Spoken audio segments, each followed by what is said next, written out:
think we're screwed. I think America's screwed, bro. I don't think there's any like, I've said this before, I don't think there's any coming back. Like, what do you think is going to happen that reunites the American people? What has to happen? Right. And it's not just like well, no, yeah, I don't see that happening. But you make a really good point. Who comes into like the political game that's like, hey, everybody, you both like me, right? No, nobody's going to come into the picture that can do that.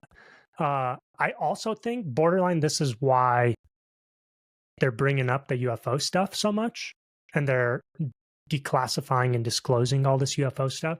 I think that's probably, do you remember when, I think it was Reagan that said, if there was some kind of extraterrestrial threat, that would unite the world. Yeah. I almost feel like the powers that be are kind of like diving us headlong into chaos across the board. Bro, Middle East on fire, Russia, Ukraine on fire, Europe included in that, right? America on fire, Canada fire, like Brazil, South America fire, like the whole freaking world's imploding right now. Yeah, you're right. And what a coincidence, this is the time that they're like disclosing and, oh, look at all this footage we have. And, oh, we might have actually been in touch with these things this whole time, right? I think they're pushing us to the brink of chaos to then like reveal these things or these things appear, you know? And it's like, oh my God, everybody, we got to stop. And here are our new whatever benevolent overlords, the people that the creatures that seeded life on this planet. Right. These are our gods. These are technologically advanced. We need to obey them. They know what's best for us. We're working with them. Is this what you really think? This is like what you think like the end is going to be like? I do. And even biblically, I think that that's the case. And I think that when they make themselves known, I know this sounds crazy, but just go with me, right? Sure. Just instead of sitting there and being like, oh my God, this guy's crazy, just hear me out. Okay. And just like have a little bit of an open mind and just play this thought experiment out with me, right? Either we go to World War III and we all just like kill each other and civil war and, you know, that plays itself out, or something appears in the sky. Okay. We all start worrying about that more than we do about the hatred in our nations, right? And the leaders that be are like, hey, we need to stop fighting ourselves. Something else is happening. We need to unite, okay? And then when those things appear, even from like a biblical perspective, in like Revelation and other end times passages, it talks about a lot of like supernatural stuff happening in those times, right? So you could call it supernatural. I could just call it alien. What's the difference? Right. It's just something that's abnormal and doesn't usually happen here on Earth. That's what you would call supernatural, right? So if freaking some kind of beings come down, which 2,000 years ago they called angels or demons, right? Today we just call them like aliens, extraterrestrial, interdimensional, whatever. You know what I'm saying?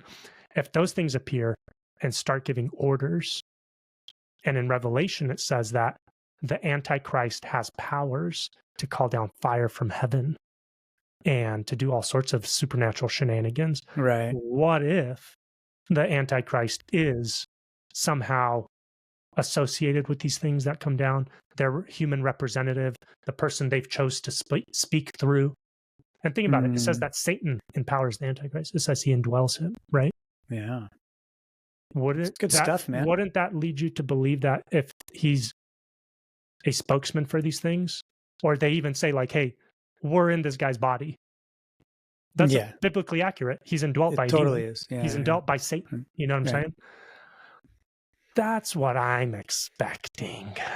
So the entrance for these people, are they coming from like the sky? Is this like a visual thing that they're, well, like demons and aliens, whatever? Are they coming? Like, is it going to be like an event, like a one-time or one-day thing? Like and then it's just going to freak everybody out, kind of like the movies, you know? I don't know. I don't know if they have to like, I don't know if they need to stick around or they just need to make themselves known. Okay. I don't actually think they can stick around. There's a reason that they appear and disappear. Right? When's the last time like you heard about them sticking around? Yeah, right. That's a good point. They never Okay. stick. And not only that, but hey, even angels. So we're talking right now, we're talking they about don't the stay. malevolent side of the supernatural realm. Okay. But what about the benevolent? Angels wouldn't come and like hang out and just spend the night. And then you'd find them in the morning, right where they were left in the evening. You know what I mean? Angels come, say their message, do their thing, open jail cells, eat dinner, go to Sodom and Gomorrah.